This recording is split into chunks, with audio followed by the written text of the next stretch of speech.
Unsolicited advice. What you whispering for?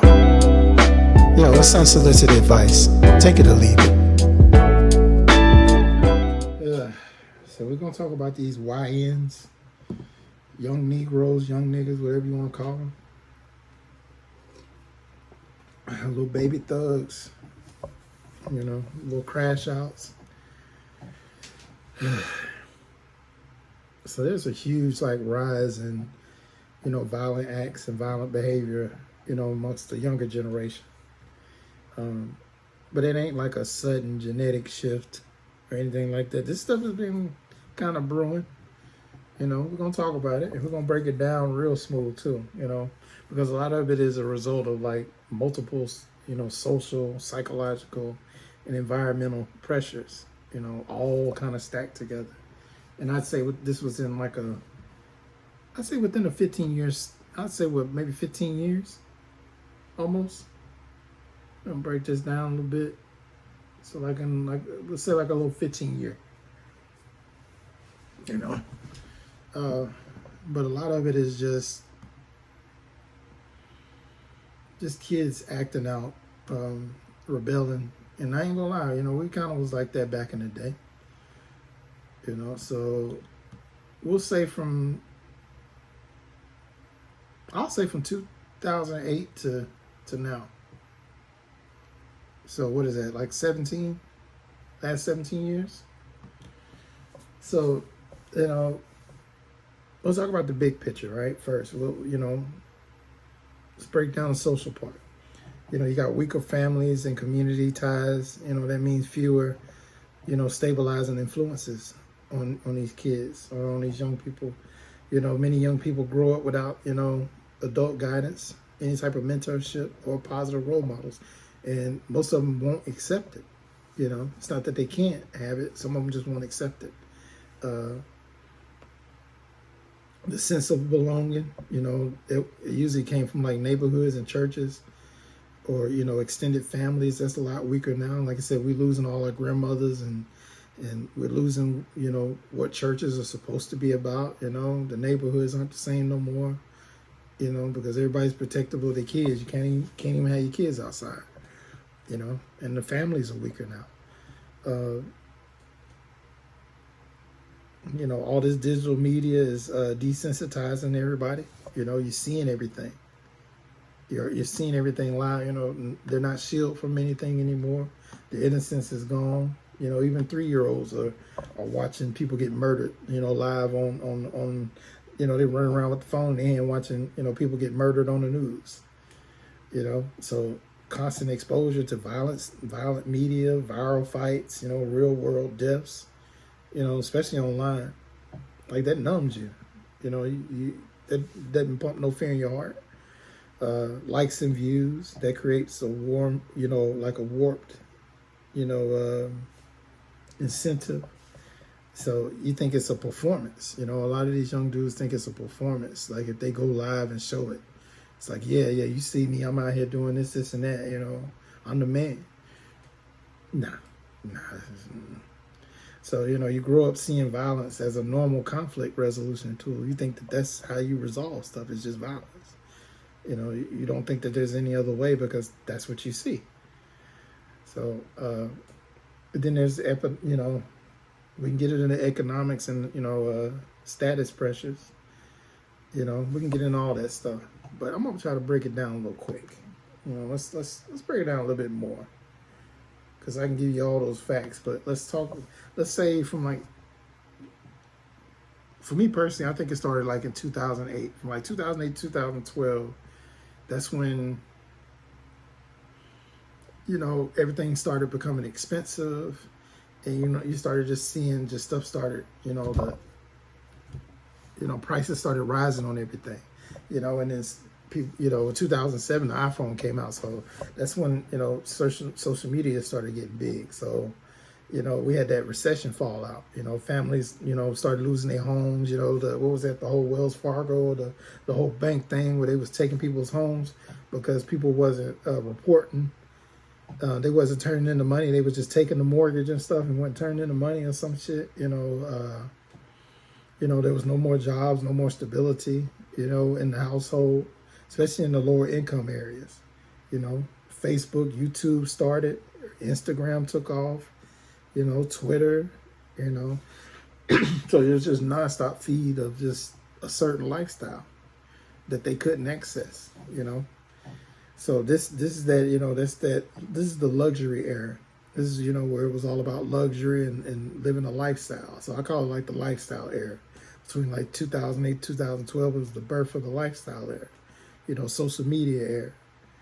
You know, it planted seeds, you know, of how we are, you know, of inequality, you know, and just envy and status.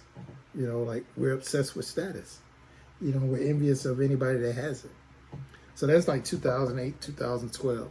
So if you cut it to about 2013 to 2016, that's when we were deep in like the smartphone generation. That's when they was just churning them out. Everybody had their version of the smartphone. And then it came, you know, that was when it came more affordable, because, you know, when the iPhone stuff came out, that was expensive. And, you know, not everybody had one. So when you saw somebody with one, it was like, damn, you got an iPhone? Oh, damn, they do all that, you know? So, you know, it came more affordable, and especially it came more common in high school and middle school. You start seeing the kids walking around with it now. So they was allowed to have it. So now you having, you know, the violent fights, the robberies and murders, everything started going viral. So they just started recording everything. Everybody just putting their phone up instead of stopping it. They just recording it, you know. So it's just shareable content now. So violence becomes shareable content. You know, and the apps like Snapchat and Instagram, you know, that's when you started getting, you know, quick clout or quick money, you know, from restless acts, you know, and more, you know, it became more appealing. You know, you remember Snapchat became provocative because, you know, it would go away after a certain while. So people just started posting, you know, either nasty stuff or violent stuff or, you know, sexual stuff, just anything, you know, around about that time. So now we hitting about, let's say about 2017, 2019. This is where, you know, it's that clout culture, and we're really getting desensitized. You know, we're right at that peak where we're you know, it's just clout culture. So you got World Star, that was, you know, YouTube fights, you know, drill and trap music is everywhere now. So it glamorized the violence, you know, gangs and crews. That's, you know, that began, they started using like social media, you know, to taunt their rivals or to pull up on folks and record, you know, whatever they were going to do to them. So this is where you get the real world retaliation. You know, it's live. You know, schools. You started seeing, you know, group attacks in schools and mass killings in schools and stuff like that. Like that's been going on, but you know, it just started becoming regular. It started becoming the norm. You know, you started seeing police officers and just normal people just killing folks because they thought they had a gun on them or something. You know, you start seeing kids getting killed in senseless violence. I think Trayvon Martin at that time, not Trayvon Martin, Trayvon Martin happened around 2013, 2016, I think. But you started seeing more. Mike Brown and the other one where he couldn't breathe. You know, we'll talk about George Floyd in a minute. But so I say 2020, 2021, of course, this is the pandemic era, you know, for these young kids. So they literally, I say for about a good almost 2 years, they missed out on a lot of stuff. Like you literally showed them that they could go without certain things. Like it just wasn't important. They was graduating people without them finishing school. You know, they was letting a lot of stuff slide because of the pandemics. Like, oh, well, you don't need this, you don't need that. Yeah, it's good. Just, you know. So isolation, you know, that broke the schools, that broke sports, community routines. You know, they kept teens busy and supervised. That started going away. You know, you just stuck at home. So, you know, so now Guess what happens? The mental health spike, right? Now all of a sudden we're talking about mental health more. Everybody needs a mental health break. Everybody's starting to lose it. Everybody is now hooked on pills and stuff because of depression and anxiety or impulsive behavior because there's nothing to do. Like you're trying to figure out what to do. So now gun sales hit record highs because everybody's paranoid. Oh, get away from me. Do you have COVID? Like now we're this is when everybody started that's when it started, like racism has been around forever. It ain't went away, but you started seeing that it becoming a trend again where we're using certain things to attack each other as people. So making weapons way more accessible is a big thing. Because now this is where you start seeing, senseless violence and senseless deaths, like take a real spike. So, now we're at 2023 to now. So now everything is normalized. So now everything's normalized and it's getting younger. So the shock factor of violence online is gone. Like that stuff, now we make fun of everything. As soon as something is brought online, we got a meme for it, or we got a GIF for it, or a GIF, or whatever you call it, or we're turning into a parody. Everything's funny now. Everybody's a comedian, so everything's funny. So there's no shock factor anymore. People just scroll, you just see it. Wow, that's crazy. And you just scroll to the next thing. It used to be, it shocked the whole world, and we'd all be talking about it for days. And now we on to the next thing because it's normal. Kids as young as 12 to 14 are involved in shootings now. They carjackings, robberies that used to be rare for anyone under 18. It used to be like, wow, what? But now it's like, the first thing you say is, I knew it. So, he was acting bad then. I knew he was going to do that. So, TikTok, short form video culture,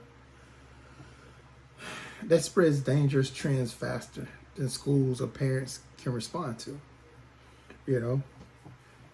Especially as a parent, you working, you just now learning about certain things in the culture. It's like, what happened? Hold on, what?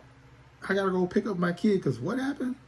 Like you used to have to go pick up your kid because they got suspended from school from like fighting, or back in the day, they got caught smoking in the bathroom or something, like something you can sit down and have a conversation with your kid about. But now,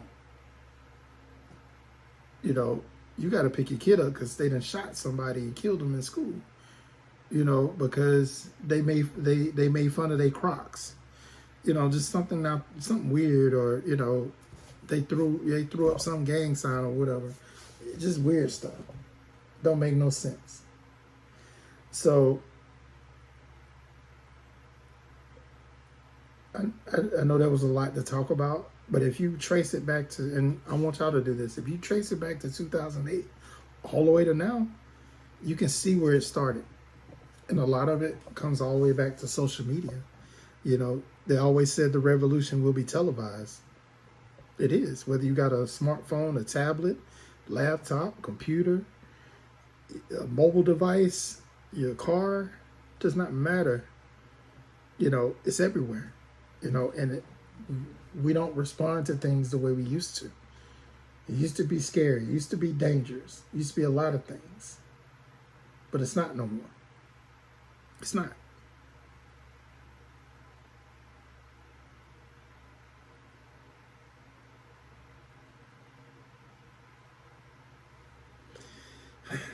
And this, I ain't gonna lie, this one gets to me. It gets to me because, I watched a lot of kids grow up that I coached and that I mentored. I used to work at the Boys and Girls Club. I've seen a lot of kids grow up and take the wrong path. And you always look at where it went wrong, or what's going on now. And it's gotten to where it's out of our hands now. You know, the children shape the future. You know, it used to be the adults shape the future for the children, but now it's the other way around, and it's becoming more and more dangerous. And I just hope that as a people, we do better. You know, with raising our kids, with teaching them about life, but most importantly, reminding them of the consequences. Because let's be honest, you can't stop a kid. You can try all you want to protect a kid and stop them from doing stuff and warn them. But children or young adults are just naturally curious. The more you tell them they can't do something, the more they're going to want to do it. But the best thing you can do is give them scenarios. Keep reminding them of what the consequences are, so they, whenever they make that decision, they knew what the consequences were. You know, we always want to protect the kids and say, oh, well, they didn't know, they just kids. You'd be surprised. You'd be surprised. You know, kids know way more than you think they do. But that's just my unsolicited advice. You know, let's try to do better to protect kids. I'll talk to y'all later.